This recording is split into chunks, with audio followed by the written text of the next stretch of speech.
Yeah, so my name is Mona Jones, and I am a gardener from the heart.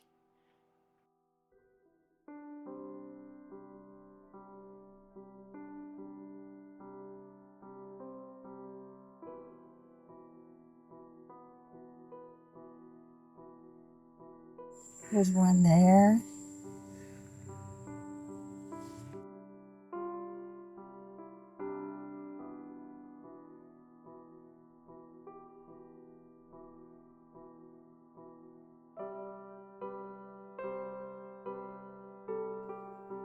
All right. Well, I'm Mona Jones and live across the street from Edith, which is wonderful. We're both fellow gardeners at from the heart and have lots of hobbies. If you just start with one small plot where you are, and you can plant things from the Kentucky Wildflower Book or wherever you live. So you're starting to get a natural habitat. You can do your share, and you can also just enjoy the beauty of plants, which is just heartwarming. The beauty of plants is so beautiful. And they're all different, and then you can study the plants, and maybe you want to be a botanist someday or a school teacher. School teachers get to use all kinds of things in their science studies with little kids. And so if you're interested in plants, just start with get the Kentucky Wildflower Book, and I'll tell you a really good one to start with is the spiderwort, the one that's on the very front cover. And I've got some blooming again. If you cut it, it blooms in the spring, and then if you cut it back, it'll grow right back up and bloom in the fall again. And it's got beautiful little purple flowers on it. So find somebody who has some plants that wants to share, or get some seeds and just start. And you can do your share to help with the global. Plants consume great amounts of carbon dioxide and they put out fresh oxygen. And so we're doing a whole lot to renew the earth when we're helping, have things that are going to absorb all these chemicals, these heavy metals, and then put out something beautiful like clean, fresh oxygen.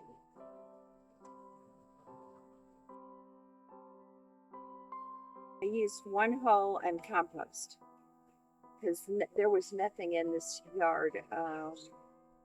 There was a tree. There was a great big tree, but that was all. It's just a great big yard. And my son Daniel says he could never leave the house unless he would go out and dig me a hole first. And so I started being interested in, first of all, a lot of my friends would have plants they would want to share with me. So I got a bunch of hostas that I started out with a lot, and I put them alongside everything. And then I got some ferns, and the ferns kind of took over the garden there.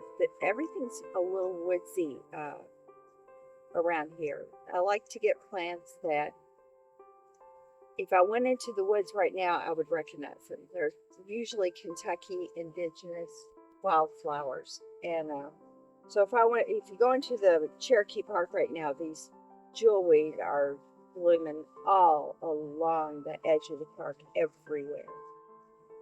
And so, it's like a natural habitat here in terms of being Kentucky wildflowers and things that the butterflies like and the hummingbirds like and the bees and Oh, yeah. Oh, this is called dandelion. And dandelion, a lot of people do not want dandelions in their garden. I love dandelions. They're one of the most nutritious foods you can eat. Put it in the oven. And I have a little song that's a little science song that I taught the kids, and it goes, dandelion yellow as gold, what do you do all day? I laugh and play in the tall green grass till the children come to play. Dandelion yellow as gold, what do you do all night? My hair grows long and white. What do you do when your hair grows white and the children come to play? They pluck me up in their dimpled hands and they blow my hair away. So that's kind of the life cycle of the dandelion. Well, I don't know what the ground was like, but it was hard because I started out just digging a hole uh, around the perimeter and putting compost in the holes and then crushing the dirt back up with the compost. And that's how I worked the soil um, at, back 40 years ago. A lot of shoveling. And my boys helped me with the shoveling. I made them. And that was part of their chores. They had to go out and dig a hole and uh, so I could put compost in it. And then I started planting plants around the perimeter. Like all the plants are really kind of from friends, almost, you know. So I started out with hostas. A friend of mine said hostas are a good place to start. So I started around the perimeter with hostas, around the perimeter of the garage and everything, and the porches. And people give you a lot of plants. And they're coming out right now. They're beautiful. They're so pretty. And they've multiplied, and that's what happens. You plant plants, and if they're native and they're beneficial to the environment, they'll grow real easily. They'll reproduce and reproduce and reproduce for years and years and years. And I've got so many hostas, and I've shared so many hostas with people, and so that's how it started. And then I didn't really want to garden because I knew the ground wasn't very good yet. And gardens take a lot of nutrients, and you have to feed a garden constantly, and I didn't want that. I just wanted to have a woodsy backyard, like what the woods would be. If you walked in right now, what would be blooming in the woods? The wood poppies would be blooming. The uh, bluebells would be getting ready to bloom. In some areas, they already would bloom because like in Tennessee, is south of here, so they're things are already. Some bluebells are blooming already. Trillium is blooming. If you walk in my backyard, you'll pretty much see what is in the environment and woods. Only woods, depending on how much light it gets and how much wet it gets and stuff like that. So I've got wood poppy coming up.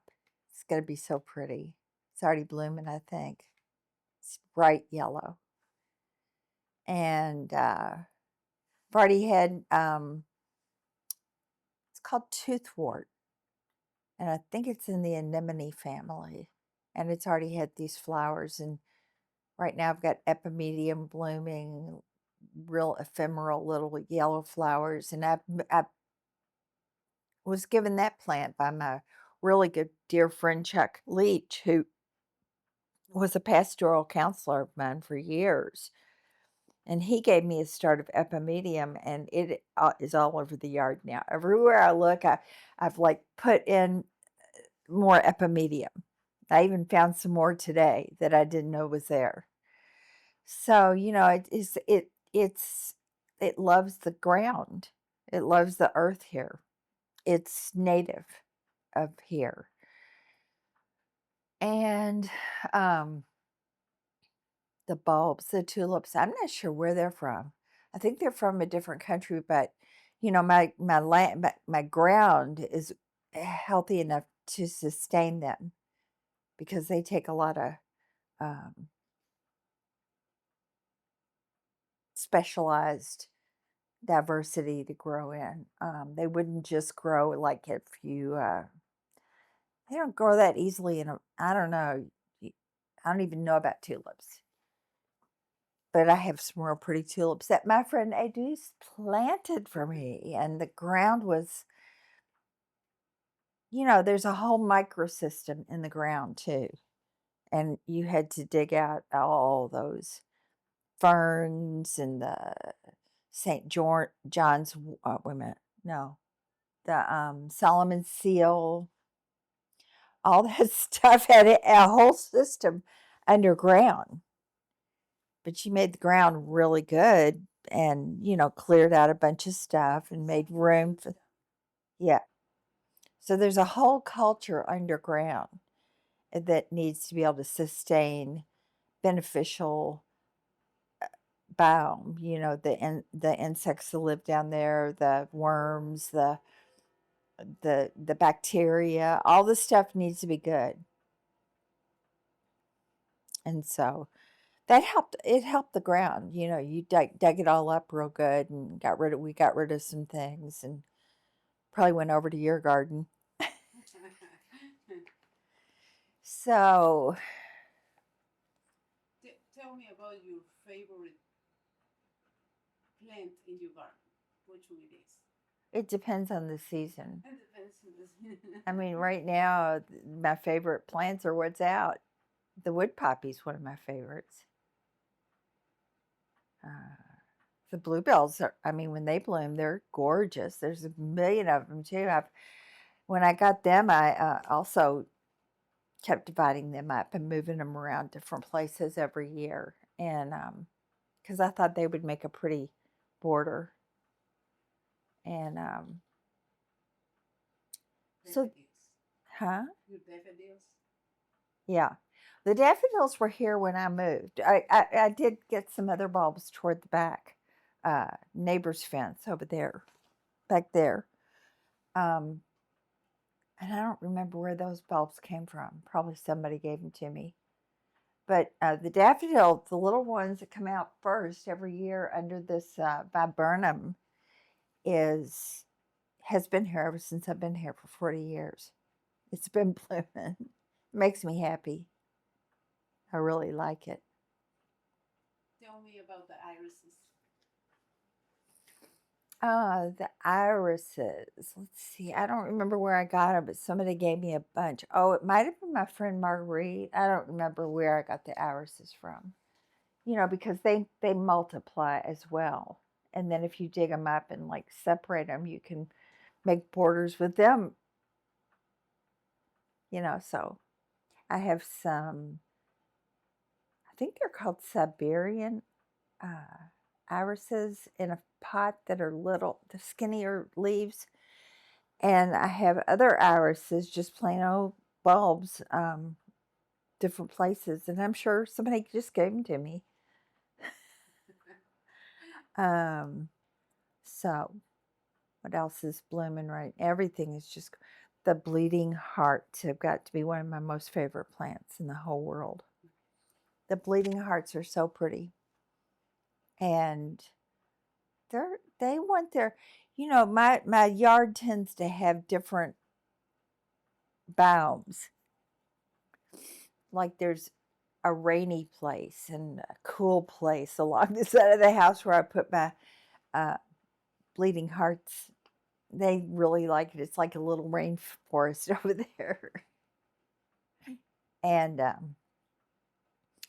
so the bleeding hearts really are beautiful this year. And the viburnum is exquisite. It's all bloomed out right now, and the birds love it, and the bees are all swarming around it, and it's got a lot of good pollen in it, and it's a native. That one is especially a native. You can get viburnums from other places, but that one's a Kentucky native, and it is a beauty, isn't it? Yeah. Yeah, and then let's see. The forsythia was nice. It bloomed. Things are blooming, but it's still pretty cold out. And Lenten roses are really pretty this year, and they like the cold. They like this cool weather, and they're just standing up beautifully. And the gosh, I could walk you out in the yard and show you about. I mean, I could count about 50 plants that are right at the point of either blooming or have bloomed, or jasmine. It's all opened up like the trumpet vine. It's not as big as the orange, but it's little. They're little trumpets. It's beautiful. The wisteria's blooming. Oh yeah. Must be. There's a lot of pollen, and I wonder if the pollen, like I've got friends, old friends who are sick right now with sinus infections, and like we've been talking about, our back hurts. I don't know if the pollen, it can set off. When your body gets inflamed Yeah. because it's fighting off stuff, immune system. The immune system is working really hard to try to fight off all the pollen right now. Garden is like having an animal, because I'm allergic to cats. And I love cats. And I would probably be around cats if I wasn't allergic. And so plants are, they put off all these, yeah, they're like, Your friends. yes. And they definitely, I think, make me, I have to get used to the pollens, the different pollens. Yeah. So we just had the pussy willow, and it's getting leaves now, and the serviceberry is getting leaves, and it was beautiful, and we will get berries. Yeah. We'll have a Oh yeah. bowl full of berries this year, because I think it's going to be a good year for it. And the azalea is getting ready to bloom out, and the rhododendron is, and I've got lilies. Heather has given me a couple, two or three different Mother's Day. She's given me like an Easter lily bulb, and I planted them right there by the front steps, and they're coming out. What is the good thing? Well, the serviceberry tree has been around in the woods here in Kentucky, maybe in Indiana too, but I know it's out in the woods of Kentucky right now. It was blooming earlier, and it's just gives the best berries. They taste a little like a cherry and a blueberry, sort of combined, and maybe even raspberry. It's like three berries combined. And some years it does so well that the neighbors get bowls full too and make pies and stuff. And then the birds want the rest of them. So the serviceberry is there's a whole book that I read that I want to reread by the woman who wrote Braiding Sweetgrass, Robin Wall Kilmer, I think. And she wrote about ecosystems, native, indigenous. She's native. So she talks about her indigenous background in Kentucky. It's really cool. And she wrote a book called The Serviceberry. And I've already read it once, but I want to read it again. And it's just how important it has been to the biodiversity in the woods here in Kentucky.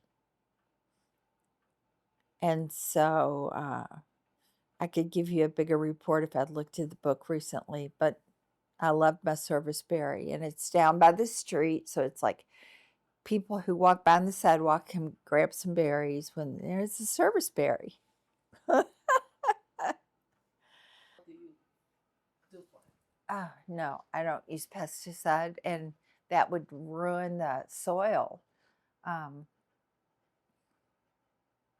I was reading about pesticides today, and I didn't realize that Roundup is actually a Monsanto product. And it's targeted to kill broadleaf plants unless they're Monsanto grasses like corns, and you have to buy their seeds, or and then you can use their Roundup, and it's a nightmare. That's what Robin Wall Kimmerer with indigenous cultures taught me most about was corn. The Three Sisters. Oh, she has a whole chapter on the Three Sisters and how it's a perfect story about nature, because you plant these. You start with the corn plant, and then when it starts growing, you've got a hill around it, and you plant beans that'll go up the pole of it. They come second. You wait for a while when you plant these different things. And then the third thing is the squash seeds, and they will, or maybe squash comes right after the corn because they take a while to get the leaves and stuff. But they will like form a shade around the corn that grew so pretty well over here. And that was the Three Sisters. And that's really a good, just a picture and a design of the way nature should be. We should all, if we would, and we want lawns. Everybody wants lawns. So half of the people's houses, you could do something with those lawns. It's like I told you, your lawn is sitting there in the front, but you got all this room that you could be using. Let's get rid of the lawn. I don't want to pollute the earth anymore. There's some things you can't get away with, but I can sure get away with not using Roundup or pesticides or herbicides or anything like that. I can sure do that. There's lots of books that help you with that, and you just get out there and do it. I used to say, people get scared, and it's like, my really good friend Barb says, you can't give me a plant because I'll kill it. She's a dog whisperer. She really is, but she can't keep a plant alive. I think it's because she travels a lot. But it's hard to keep plants alive when you don't take care of them. You really have to stay home or be here enough to take care of them. We were talking about Pesticides and herbicides, and it'd be like giving your pet some kind of toxic animal food. It would, but we want nature out there to leave us alone, to stay out of our space. And I'm like, no. What do you think about the people that don't like lizards and mouse and because all of that I think is like part Yeah. of the ecosystem. It's like Exactly. chain. Exactly. You're a fascination of the diversity, all the different things that like to live in this food chain area that I've got. This that's why I wanted to go outside this morning when I got up really early, was because there's all kinds of things going on in my yard in the morning early when the sun's coming up. Especially the birds. You can hear them. You sure can. You can hear all the different birds. You can see them. I had just about had a hawk fly on my porch today. I was like, I've seen this hawk before, and it's probably found bunnies, and it might even go in some of my trees because there's lots of birds, and they make a little nest, and they are having eggs and stuff. I think the owl. I mean, it wasn't an owl. But it was big old hawk, Yeah. like a red-tailed hawk. It wasn't red-tailed, but it was like big. And that's part of the ecosystem. It is. It's part of the ecosystem. It's probably found bunnies in my yard. I think they like squirrels. I don't know. I don't think they're particular about it. They like mice. They're looking to swoop down on. It was last summer, and we were watching this squirrel, and it was like being chased by the birds, and it was running back. It didn't know where to go. It was like trying to find a way. Yeah, yeah. That was a funny game they were playing, wasn't it? Yeah. Yeah. It seems like if you watch them enough, it's like they play games with each other. Yeah, and they were acting like people. Yeah. Like, okay, this bully is destroying maybe nest of these birds, so let's team up and get it. Yeah. They were sick of that bully squirrel, weren't they? Yeah. So tell me about your plants that you have to put in during winter so they survive.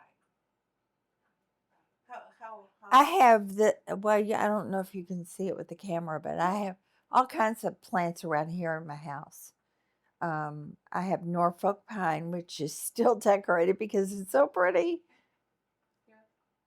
And because I take it outside in the summer. It likes it when it gets really warm. It does not like to be out when it's chilly like this. That would kill it. So I figure, well, I'll just keep it decorated till I have to carry it outside.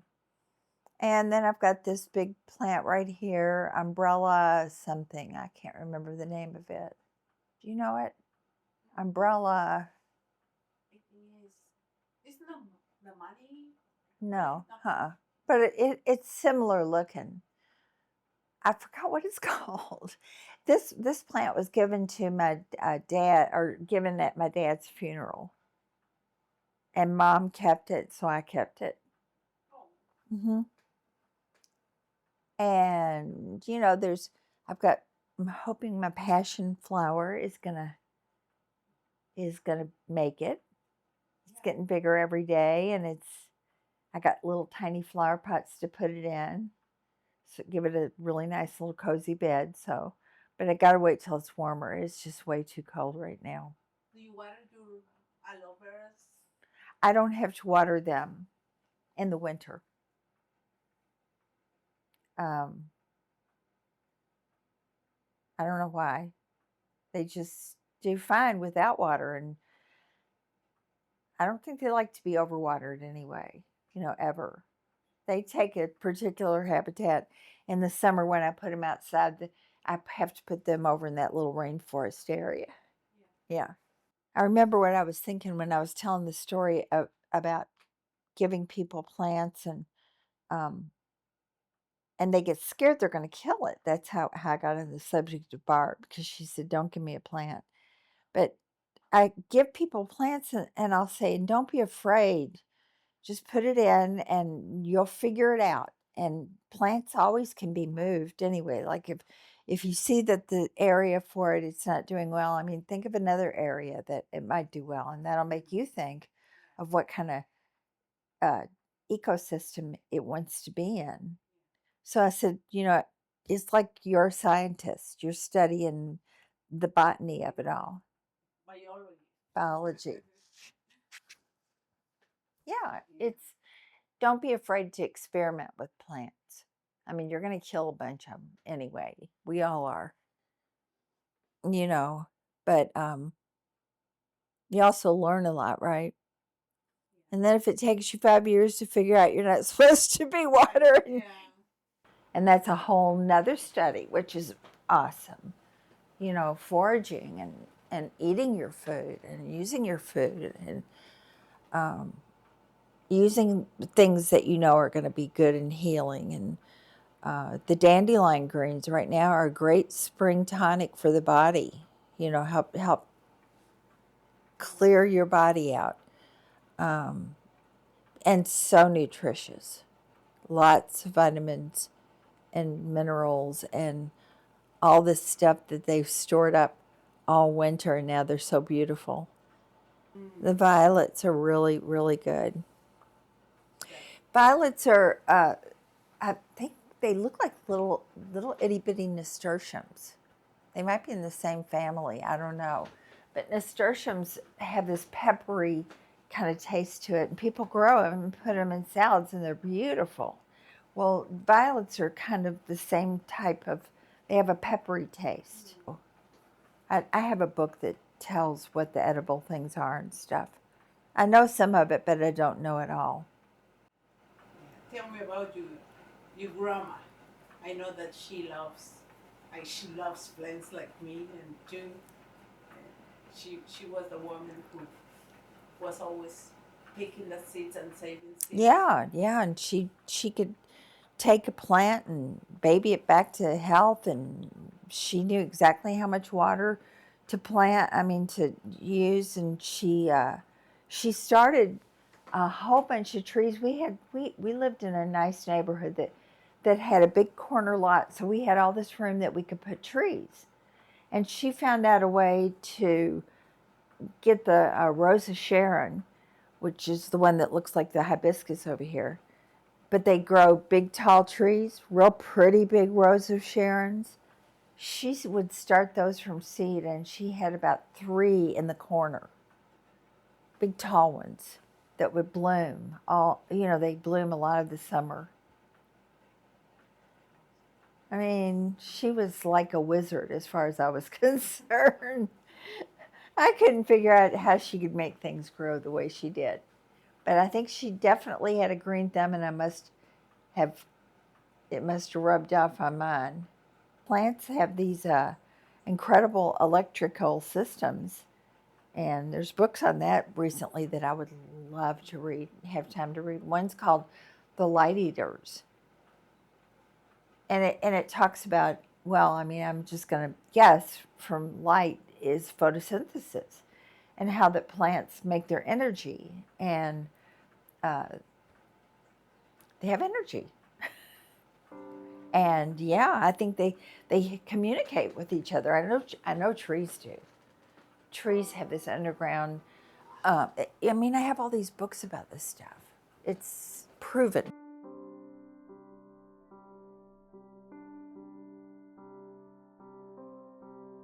They're getting more sun. Well, and we've also discovered that straw and sulfur keeps the black mold and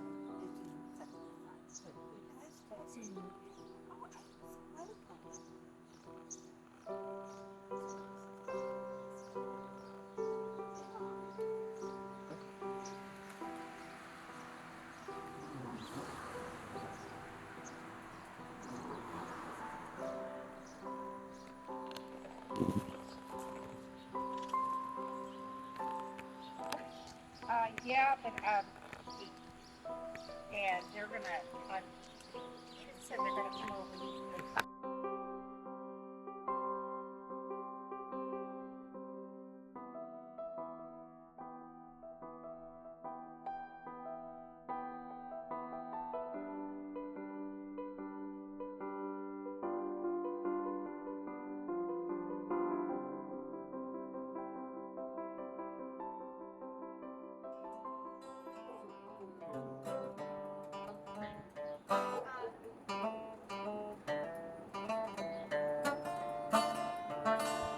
I wish I had a needle frame on the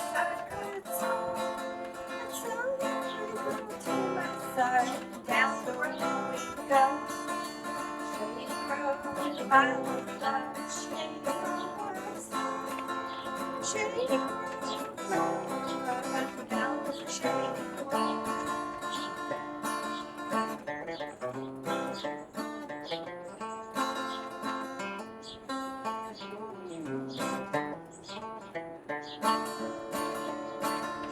Some never felt like this. Some to go.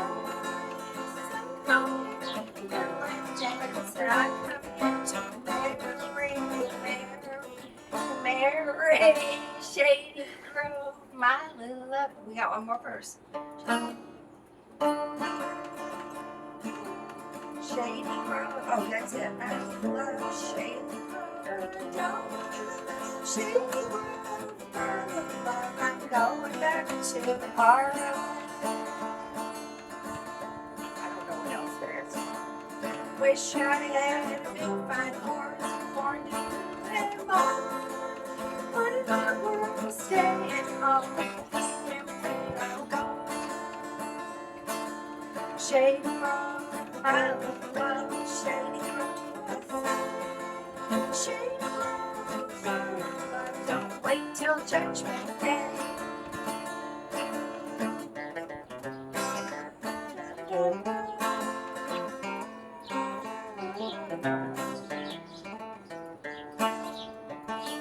Went to see your Shady Grove, she's standing right before. Shoes, jackets in her hand, but their feet on the floor. Shady Grove.